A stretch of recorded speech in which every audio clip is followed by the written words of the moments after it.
Everyone, आप सभी का अंशिका एजुकेशन हब में बहुत बहुत स्वागत है। जैसे कि आई होप आप लोग अच्छे होंगे। जैसे कि आप लोग को आइडिया लग ही गया होगा कि हम पढ़ने जा रहे हैं हिस्ट्री, जिसको हम लोग हिंदी में बोलते हैं इतिहास। हम लोग जानेंगे कि इतिहास क्या होता है, इतिहास को जानने के क्या क्या सोर्सेज होते हैं और वो कौन कौन से एविडेंसेस है जिसके हेल्प से हम लोग इतिहास को जानते हैं और समझते हैं। जैसे कि आप देख सकते हैं,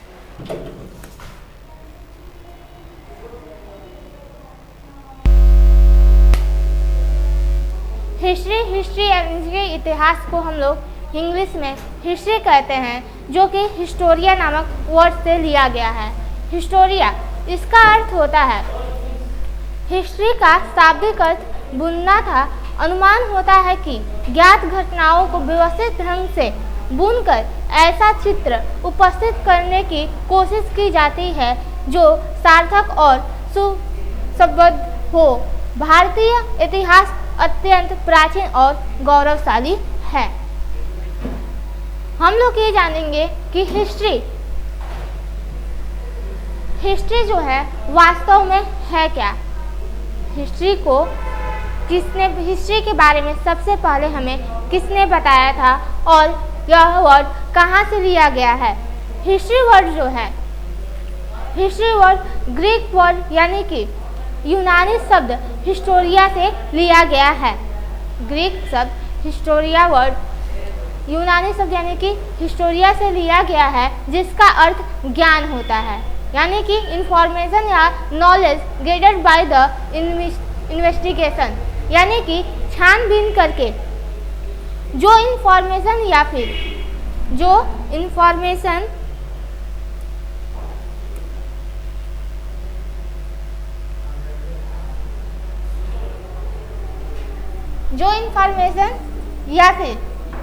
नॉलेज मिलता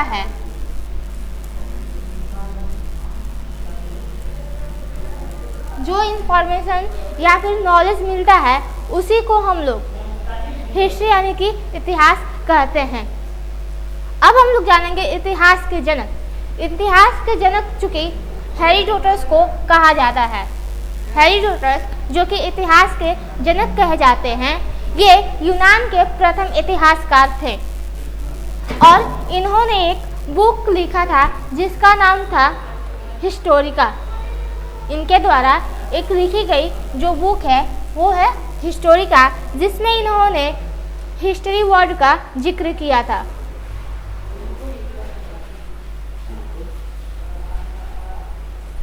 अतः अब हम लोग ये जानेंगे कि ये जो हिस्ट्री इतिहास का प्रयोग जो है हम दो अर्थों में करते हैं। पहला है, जैसे एक है प्राचीन अथवा विगत काल की घटनाएं और दूसरा है उन घटनाओं के विषय में धारणा। भारतीय संस्कृति में इतिहास शब्द इति प्लस हास प्लस ह प्लस आस अतः अस धातु लिट लकार अन्य पुरुष तथा एक वचन का तात्पर्य है ऐसा वस्तुतः हुआ है। मतलब कि वह घटनाएं जो कि हमारे अतीत में घटित हो चुकी हैं। इतिहास शब्द का अर्थ है वह चीज, वह घटना जो हमारे अतीत में घटित हो चुकी हैं, यानी कि ऐसा हुआ ही है। अब आगे हम देखते हैं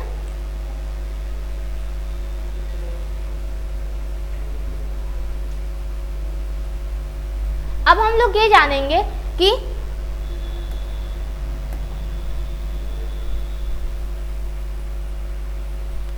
अतीत का अध्ययन जो है क्या कहलाता है। अतीत में घटित हुई वो घटनाएं जो निश्चित तौर पर घटित हुई हैं और जिनके होने का साक्ष्य या स्रोत यानी कि एविडेंस या सोर्सेज मिलते हैं, उन्हीं को हम इतिहास कहते हैं। इतिहास के बारे में एक ब्रिटेन के इतिहासकार थे जिनका नाम था E.H. कैर। इन्होंने एक कथन दिया था कि इतिहास अतीत और वर्तमान के बीच का अनंत संवाद है। इतिहास अतीत और वर्तमान के बीच का अनंत संवाद है। और इसका जिक्र इन्होंने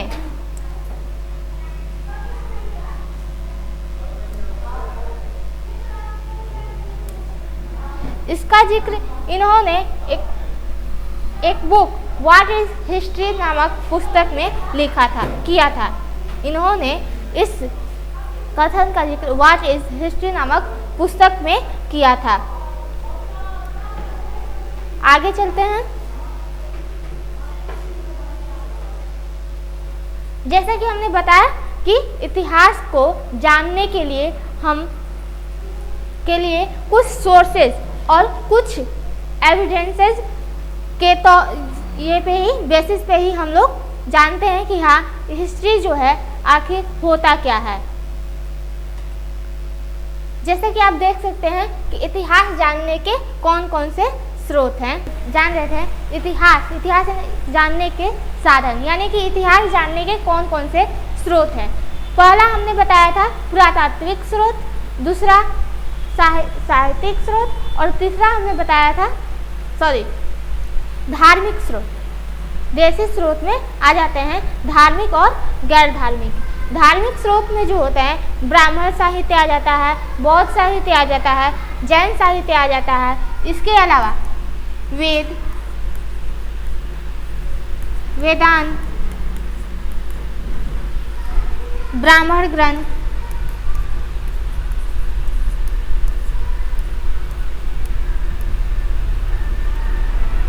ग्रंथ और उपनिषद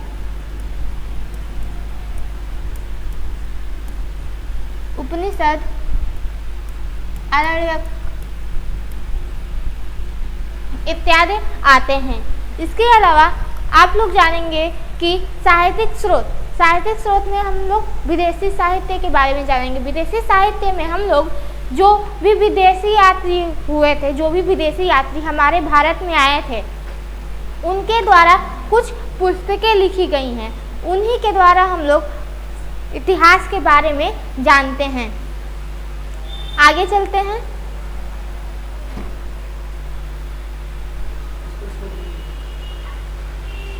जैसे कि हम देख सकते हैं कि सोर्सेज ऑफ नोइंग हिस्ट्री, यानी कि हिस्ट्री जानने के स्रोत। जैसे कि आप लोग को हमने बताया कि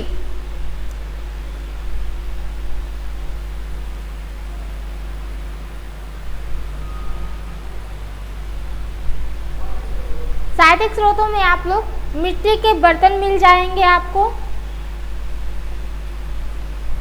मिट्टी के बर्तन, मिट्टी की मूर्तियाँ, उसके अलावा कुछ चित्रकला और मिट्टी के अन्य भी सामग्रियाँ मिलती हैं। इसके अलावा कुछ पत्थर मिलते हैं जिससे भी हमें इतिहास के बारे में जानकारी मिलती है।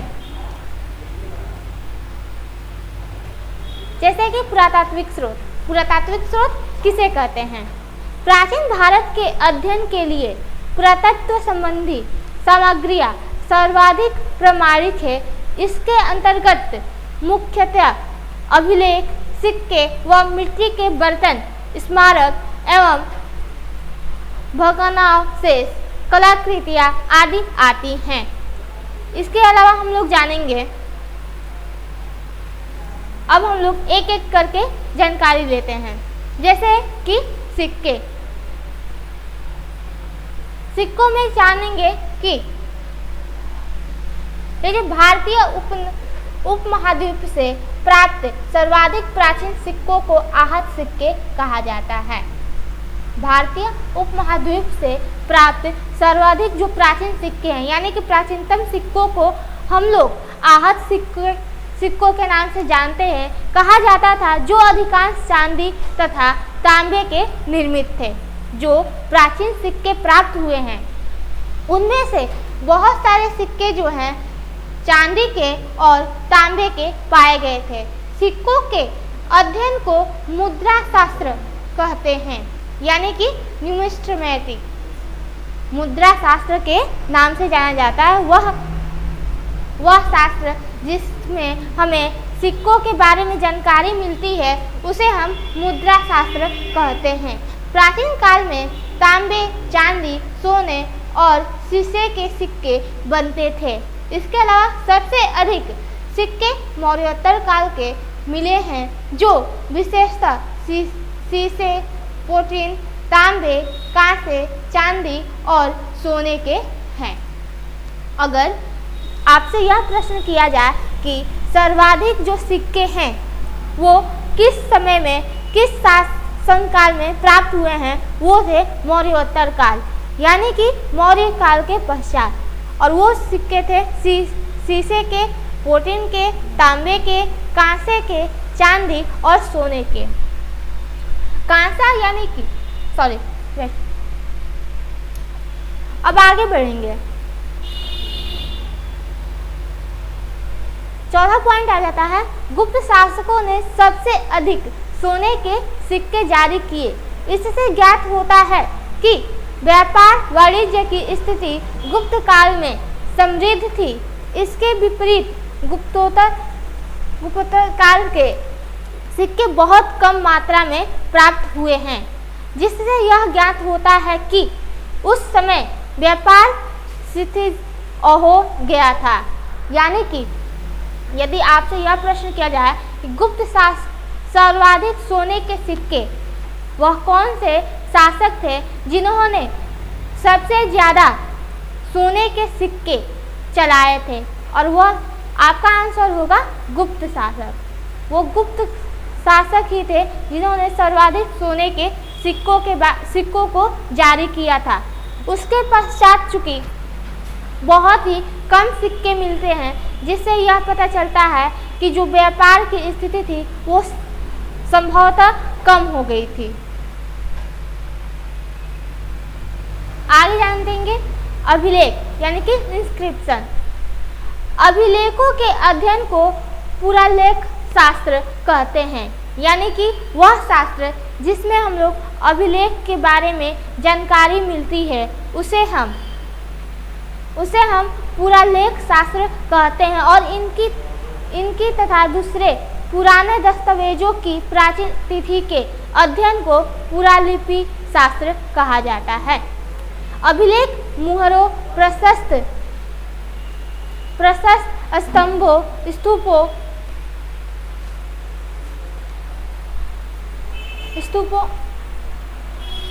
चट्टानों, ताम्रपत्रों, मंदिर की दीवारों, ईंटों तथा मूर्तियों पर भी मिलते हैं। इसके अलावा समग्र देश में आरंभिक अभिलेख पत्थरों पर खुदे हुए प्राप्त हुए हैं, किंतु ईसा के आरंभिक शतकों में इस कार्य में ताम्रपत्रों का प्रयोग प्रारंभ हुआ। पत्थर पर अभिलेख लिखने का कार्य दक्षिण भारत में अत्यधिक प्रचलित रहा। वहाँ के मंदिरों की दीवारों पर भी अस्थायी स्मारकों के रूप में भारी संख्या में अभिलेख खोदे गए हैं। इसके अलावा पत्थर पर अभिलेख लिखने का कार्य दक्षिण भारत में अत्यधिक प्रचलित रहा। वहाँ के मंदिरों की दीवारों पर भी अस्थायी स्मारकों के रूप में भारी संख्या में अभिलेख खोदे गए हैं।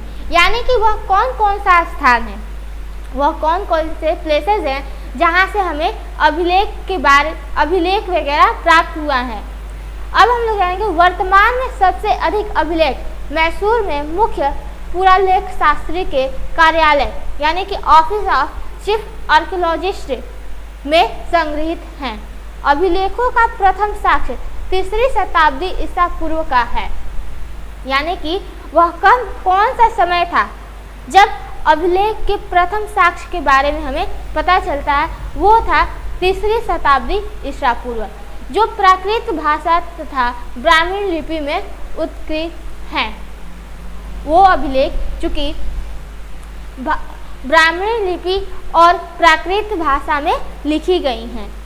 अभिलेखों में संस्कृत भाषा ईसा की 2री सदी से मिलने लगती है और 4ठी-5वीं सदी में इसका सर्वत्र व्यापक प्रयोग होने लगा है। अभिलेखों में प्रादेशिक भाषाओं का प्रयोग 9वीं सदी 10वीं सदी से होने लगा।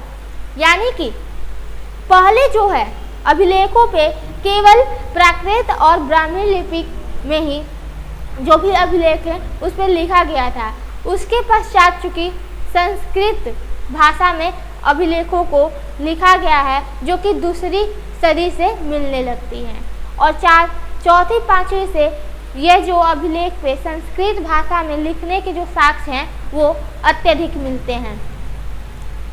आगे चल के जब 9वीं 10वीं सदी आती है तब जाके जो भी प्रादेशिक भाषाएं हैं, जो भी प्रादेशिक यानी कि हम लोगों के द्वारा, हम भारतीयों के द्वारा जो भी अलग अलग भाषाएं अपनाई गई हैं, उन भाषाओं में हमें अभिलेखों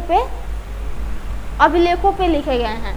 मौर्य, मौर्योत्तर और गुप्त काल के अधिकांश अभिलेख कार्पेस इंस्क्रिप्शंस इंडिकेरम नामक ग्रंथमाला में संकलित करके प्रकाशित किए गए हैं।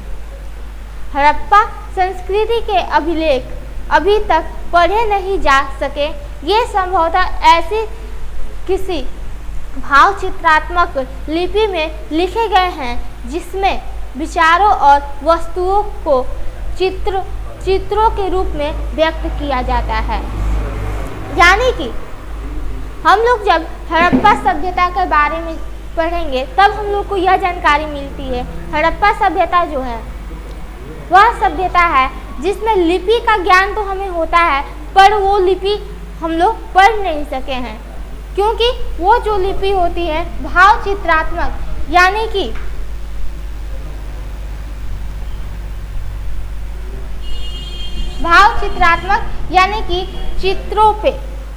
चित्र के द्वारा लिखी गई हैं, जिसे अभी तक पढ़ा नहीं जा सका है।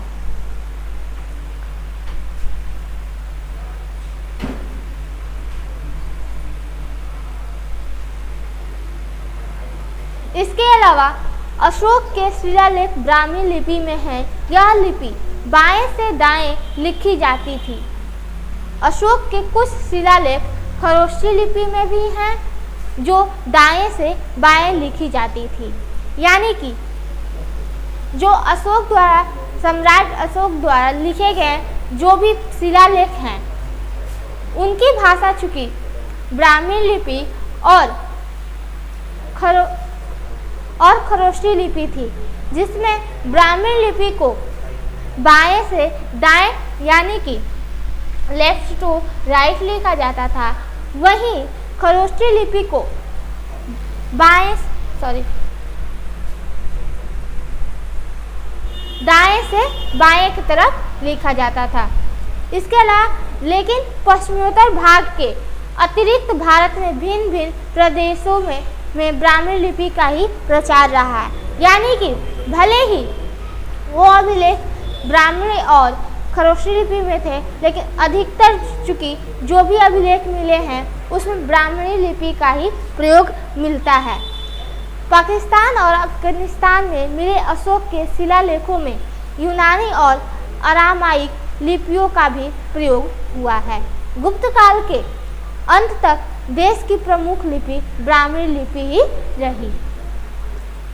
यानी कि ब्राह्मणी लिपि का जो प्रयोग है सम्राट अशोक के शासनकाल में जो था, सबसे अधिक ब्राह्मणी लिपि का ही प्रयोग किया जाता था।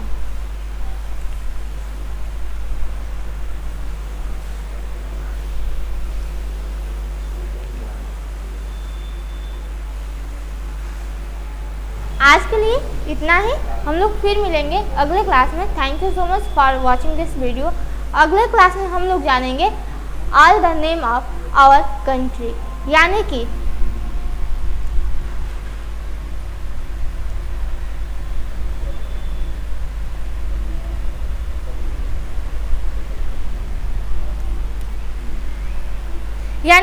हमारा जो देश है भारत है, वो किन किन नामों से, उसके कई और कौन कौन से नाम हैं, इसके बारे में हम लोग नेक्स्ट वीडियो में जानेंगे।